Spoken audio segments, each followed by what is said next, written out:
Já se perguntou por que você torce pelo vilão às vezes? O que faz personagens como Coringa, Loki ou até Malévola tão interessantes, mesmo sendo os maus da história? Hoje, vamos mergulhar na psicologia por trás do nosso fascínio por vilões. Vilões são mais do que personagens malvados. Eles representam os desejos reprimidos, as dores não resolvidas e os medos mais profundos que todos carregamos. Mas por que sentimos empatia por eles? Afinal, eles são os antagonistas, aqueles que causam caos, dor e destruição.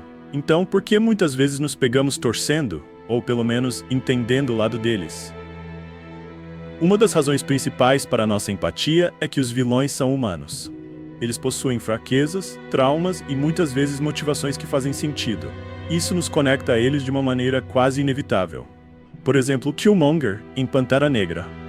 Killmonger é o vilão do filme, mas sua dor é legítima. Ele cresceu em um ambiente marcado por injustiças sociais e violência, e sua luta por igualdade é compreensível, mas suas ações o colocaram em um caminho destrutivo. E também a Malévola, que, na história clássica, era simplesmente a vilã má e vingativa. Mas no filme de 2014, descobrimos que ela foi traída, machucada e transformada pela dor. Isso nos faz entender sua raiva, mesmo quando ela se torna destrutiva.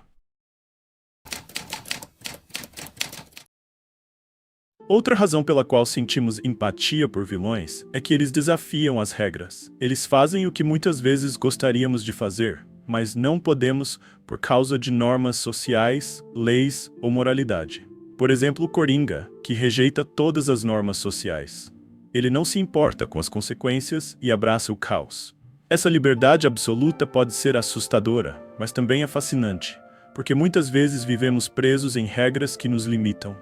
Também temos o Loki, que é o deus da trapaça, alguém que busca poder a qualquer custo, mas que também tem um charme irresistível.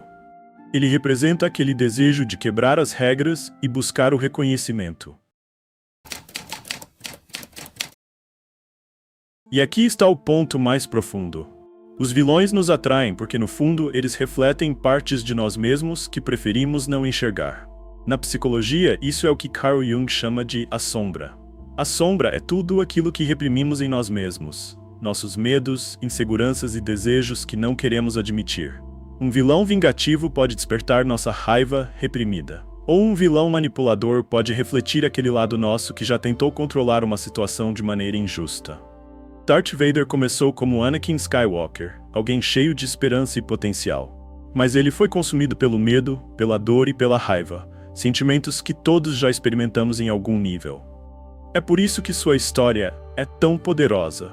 Ela reflete o que poderia acontecer conosco, caso escolhêssemos o lado errado. O Coringa nos lembra que o caos está sempre à espreita, pronto para emergir quando abandonamos as regras e os limites que mantêm a ordem em nossas vidas. Nos últimos anos, os vilões se tornaram ainda mais humanos e complexos. Não são mais caricaturas que interessam o mal pelo mal. Eles têm motivações claras e muitas vezes até causas nobres. Thanos acreditava que estava salvando o universo ao eliminar metade de sua população. Ele tinha uma lógica distorcida, mas acreditava sinceramente que estava fazendo a coisa certa. Isso nos faz refletir. Até que ponto o fim justifica os meios? Magneto não odeia a humanidade por odiar. Ele viveu as tragédias do Holocausto e viu de perto o preconceito contra mutantes. Sua luta por igualdade, mesmo que violenta, é algo que conseguimos compreender. Os vilões modernos mostram que o mundo não é preto e branco. Às vezes, os vilões têm mais razão do que os heróis, e isso os torna irresistivelmente fascinantes.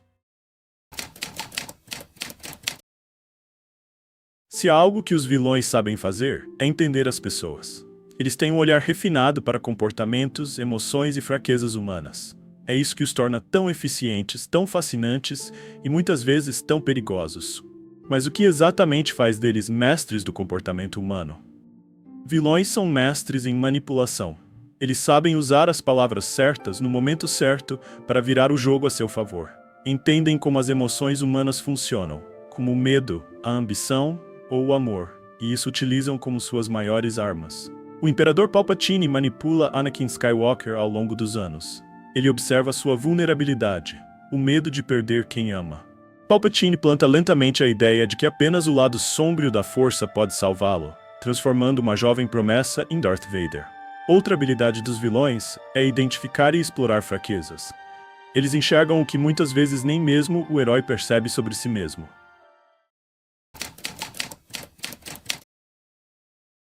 Nos últimos anos, vimos uma tendência crescente na cultura pop: a romantização de vilões.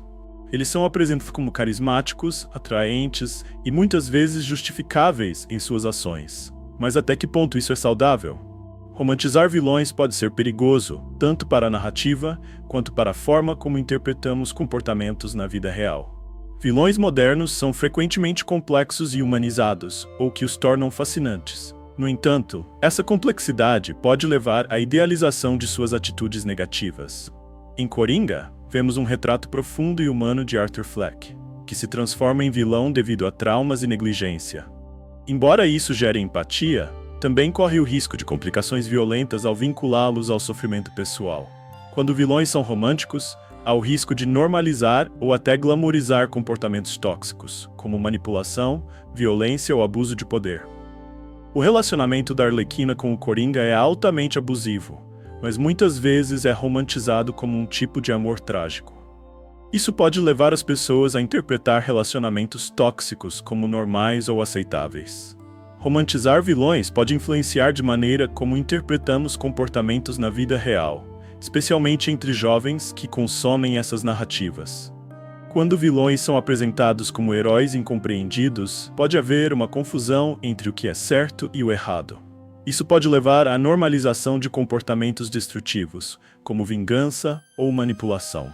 Muitas histórias romantizam traumas de vilões como justificativa para atos violentos, o que pode reforçar a ideia de que o sofrimento dá licença para fazer o mal.